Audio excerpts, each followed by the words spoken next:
Hello at welcome ulit sa Kusina ni Mrs. O. And for today, I'm cooking something for breakfast. I think sa a few episodes na mention ko na nga, I'm trying to avoid gluten, I'm trying not to eat so much carbohydrates. So for today, I'm making a very hefty or yung parang busog-lusog na kind of omelette or frittata. I'm just gonna eat it with salad. So, it's just an idea for you to copy and yung foolproof na omelette. Kasi I think yung last time sa episode natin sa Sarangani, medyo nasira yung omelette ko. Ayokong maniwalang ganun talaga yung buhay ko, no? So, we're gonna be showing you how to do it again. So, for that, I'm putting luncheon meat. Ideally, I wanted sausages, pero wala kaming sausages sa bahay. Kaya, we are using luncheon meat and some vegetables, no? So, una is, I'm just gonna slice some onions. We want it to be very busog. The reason why is ayaw natin mag-carbs. Minsan kasi may reason ayaw natin i-give up ang rice is because parang hindi tayo nabubusog. So basically, this is our effort na to show na pwede kang mabusog kahit walang rice. May parang konting seeds. I'm just gonna take out the white parts kasi they tend to be bitter. There. Kung meron kayong iba-ibang gulay, meron kayong zucchini, asparagus, by all means, ihalo nyo. But for me, I'm just using bell peppers to give it added flavor. Ang gagawin ko kasi muna, isosote ko muna to. Di ka naman pwede gumawa ng omelette and egg, tapos medyo hilaw to, no? So parang the flavor is kinda a little bit off, no? So I'm probably not gonna be using all of the luncheon meat. Because I think it's a little bit too much. So, kung meron kayong hotdog, pwede rin. Kung may tira kayong adobo, perfect. You can do this. And then this one, I'm just probably gonna... Yan. There you go. First things first is you need an oven toaster. I think I already showed you, but set it at about 220, and then a pan na pwedeng ipasok sa oven. But before that, I want to saute yung mga iba't ibang recados, no? Hindi siya masyadong masarap kung hindi siya nakasaute. Just mixing it all up. Saute it. Lalong-lalo na yung luncheon meat, diba? Kasi it wouldn't taste good raw. While we're making that saute, we have our 4 eggs. This is gonna be so heavy. And we're gonna add a bit of milk para may moisture. Have some moisture. Yeah. And some pepper. I'm not gonna add some salt because there's saltiness already. We're gonna be adding some cheese, luncheon meat, so the salt content is very high. And then here, we're waiting for the onions na medyo lanta, is the right word, pati yung bell peppers, just to be cooked through. And then, I'm gonna be adding some oil. I just wanna make sure na pati yung sa gilid ay may oil. So, what I'm trying to show you today is, alam ko, ang normal breakfast fare natin is with rice, or with bread, or sometimes oatmeal. So, this is just another variation. So, para lang meron tayong ibang makain na madali at mabilis maluto. You can even do this the night before, and then, i-ref mo lang, tapos the next day, pwede mo nang i-microwave. So, slowly, naghihiwalay-hiwalay ng onion, so you know it's already starting to cook. Actually, kunyari, sa mga classical cookbooks, we call it Denver omelette.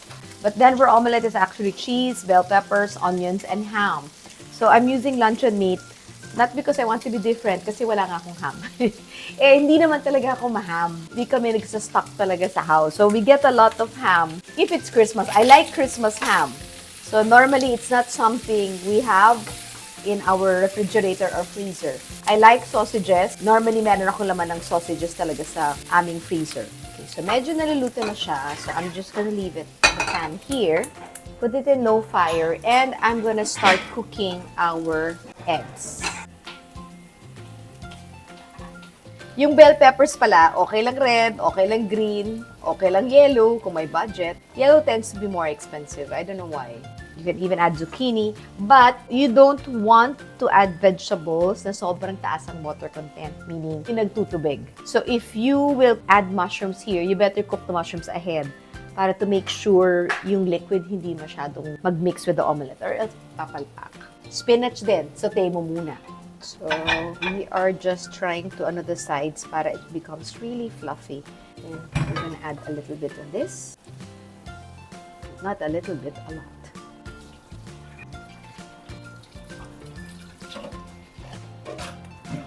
And then, we're gonna add some cheese.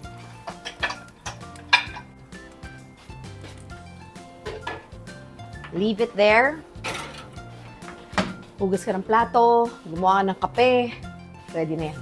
Now, what we will do is the side salad. So basically, sabi ko, ayaw natin ang kumain ng may carbs, no? So, rice is okay, but it's still carbs. So, we're trying to avoid it. We want a protein-rich breakfast, no? So, that's why gagawa tayo ng side salad.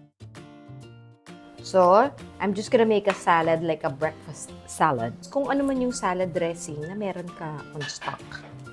So, you'd want it to be vinaigrette base. Pwede rin.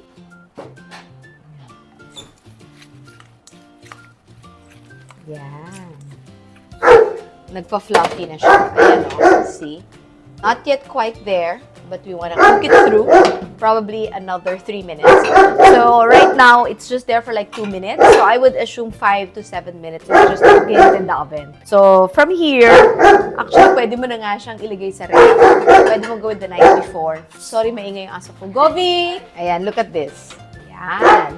You will know it's cooked kasi nga medyo umangat siya, umalsa. See? There, oh. There's actual crust. And that's what we were trying to achieve.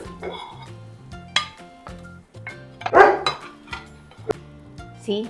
Perfect. That is, and foolproof. Now, what we will do here, of course, not one person can finish this. Make this into a frittata breakfast. Of course, gusto natin ng ketchup.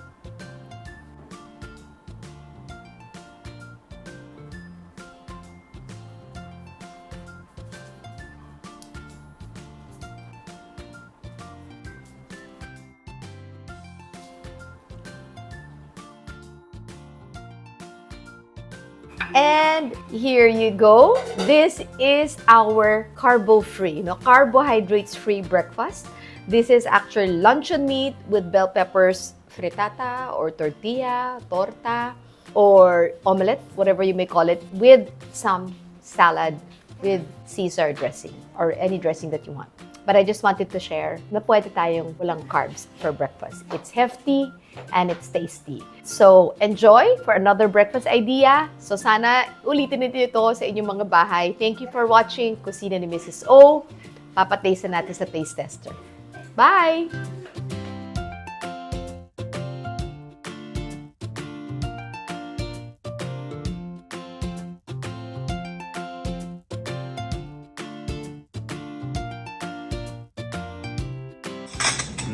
Breakfast.